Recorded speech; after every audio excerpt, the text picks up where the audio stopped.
Indo Chinese রেসিপির মধ্যে chilli chicken, momo এই খাবারগুলো আমাদের কাছে ভীষণ পছন্দের একটি খাবার। ঠিক সেই রকমই সয়া চাংক দিয়েও আমরা আজকাল অনেক কিছু বানিয়ে থাকি, যেমন চিলি সয়া।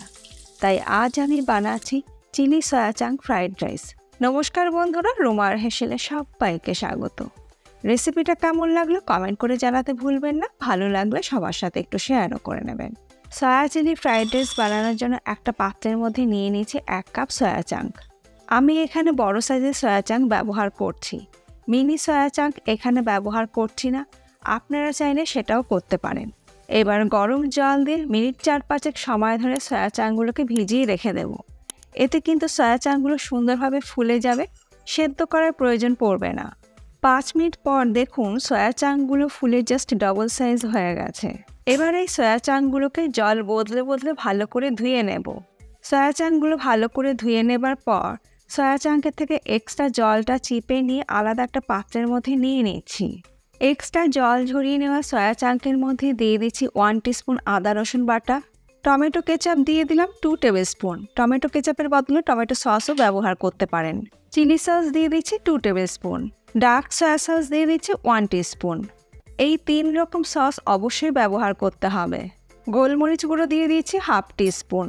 নুন দিয়ে দিচ্ছি স্বাদ মতন, তবে নুনটা কিন্তু একটু বুঝিয়ে দেবেন, সসের মধ্যেও কিন্তু যথেষ্ট পরিমাণে নুন থাকে। আজিনামোটো দিয়ে দিলাম 1/4 টিস্পুন। এটা সম্পূর্ণ অপশনাল, ইচ্ছে হলে দেবেন, ইচ্ছে না হলে দেবেন না। এবারে সব কিছু একসাথে ভালো করে মিশিয়ে নিতে হবে। সয়া চাংকের নিজস্ব কোনো স্বাদ নেই, সেই কারণে এই সসগুলো অবশ্যই ব্যবহার করতে হবে। আজিনামোটোটা যদি ব্যবহার করেন তাহলে দোকানে চাইনিজ খাবারে যেই রকম স্বাদ হয় ঠিক সেই রকমই কিন্তু স্বাদ হবে। তবে আবারও আমি বলবো, এটা সম্পূর্ণ অপশনাল, আপনাদের ইচ্ছে হলে দেবেন, ইচ্ছে না হলে দেবেন না। সব কিছু ভালো করে মিশিয়ে নেবার পর এর মধ্যে দিয়ে দেবো 1/4 কাপ কর্নফ্লাওয়ার। ময়দার ব্যবহার করছি না, কর্নফ্লাওয়ার দিয়ে ভালো করে মিশিয়ে নেব। দেখুন, শুধুমাত্র কর্নফ্লাওয়ার দিয়ে সয়া চাংকগুলো কোট করেছি, তাতেই কিন্তু সুন্দরভাবে কোট হয়েছে, আর মশলাটাও সুন্দরভাবে সয়া চাংকের গায়ে মেখে গেছে। অপরদিকে সয়া চাংকগুলো ভাজার জন্য কড়াইতে দিয়ে দিলাম পরিমাণ মতন সাদা তেল। এবারে গরম তেলের মধ্যে মশলা আর কর্নফ্লাওয়ার মাখানো সয়া চাংকগুলো তেলের মধ্যে ছেড়ে দিয়ে ভেজে নেব। মিডিয়াম টু হাই ফ্লেমে মিনিট 4-5 সময় ধরে ভেজে নেব। সয়া চাংকগুলো ভাজতে একটু সময় লাগবে, তাই একটু সময় নিয়ে মিডিয়াম টু হাই ফ্লেমে ভালো করে ভেজে তুলে নিয়ে রেখে দেব কিচেন টিস্যুর ওপর, যাতে এক্সট্রা তেলটা টিস্যু পেপার অ্যাবজর্ব করে নেয়। এই ভাজা সয়া চাংকগুলো চা কফির সাথে বা শুধু মুখে খেতেও ভালো লাগে।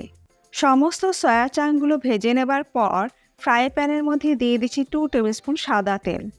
আর আমি এখানে সয়া চাংক ভাজা যে তেলটা ছিল তার থেকেই 2 টেবিল স্পুন তেল দিয়ে দিলাম।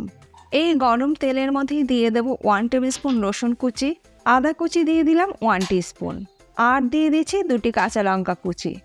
হাই ফ্লেমে এই সব কিছু একসাথে 1 মিনিট একটু ভেজে নেব। 1 মিনিট ভেজে নেবার পর এর মধ্যে দিয়ে দিলাম একটি চৌকো টুকরো করে কেটে নেওয়া পেঁয়াজ। হাই ফ্লেমে পেঁয়াজটাকে একটু ভেজে নেবার পর এর মধ্যে দিয়ে দেবো একটি চৌকো টুকরো করে কেটে নেওয়া ক্যাপসিকাম। এবার একসাথে পেঁয়াজ আর ক্যাপসিকামটাকে মিনিট 2 ভেজে নেব, গ্যাসের ফ্লেম হাইতে রেখে। মিনিট 2 ভেজে নেবার পর এর মধ্যে দিয়ে দেবো 1 টিস্পুন ডার্ক সয়া সস, আর দেবো 4 tablespoon red chilli sauce. যেহেতু আমরা চিলি সয়া ফ্রাইড রাইস বানাচ্ছি, তাই ঝালের পরিমাণটা অবশ্যই একটু বেশি হবে, তাই এখানে আমি রেড চিলি সসের ব্যবহার করেছি। যদি আপনারা বাচ্চাদের জন্য বানান তাহলে রেড চিলি সসের পরিমাণটা কমিয়ে টমেটো কেচাপ বা টমেটো সসও কিন্তু অ্যাড করতে পারেন। সসগুলো দিয়ে মিনিট 2 ভালো করে মিশিয়ে নেবার পর এর মধ্যে দিয়ে দেবো আগের থেকে ভেজে রাখা সয়া চাংকগুলো। এবার সব কিছু একসাথে ভালো করে মিশিয়ে নেব, গ্যাসের ফ্লেম লোতে আছে। মিনিট 2 সময় ধরে সসের সাথে সয়া চাংকগুলো ভালো করে মিশিয়ে নেবার পর এর মধ্যে দিয়ে দেব আবারও 1/4 টিস্পুন আজিনামোটো। আমরা যখন বাড়িতে ইন্দো চাইনিজ কোনো জিনিস বানাই তখন বাড়ির লোকের অনেক সময় অভিযোগ থাকে যে দোকানের মতন স্বাদ হয় না। যদি আজিনামোটো ব্যবহার করা হয় তাহলে কিন্তু স্বাদটা একদমই দোকানের মতন হবে। যদিও আপনাদের ইচ্ছে হলে দেবেন, ইচ্ছে না হলে কিন্তু একদমই দেবেন না। আবারও সব কিছু একসাথে ভালো করে মিশিয়ে নেবার পর এর মধ্যে দিয়ে দেবো আগের থেকে তৈরি করে রাখা বাসমতি চালের ভাত। ভালো করে মিশিয়ে নেবার পর দিয়ে দিলাম স্বাদ মতো নুন। তবে নুনটা কিন্তু একটু বুঝিয়ে ব্যবহার করবেন, কারণ এর মধ্যে কিন্তু আমরা সসের ব্যবহার করেছি, আর সসের মধ্যে কিন্তু যথেষ্ট পরিমাণে নুন থাকে।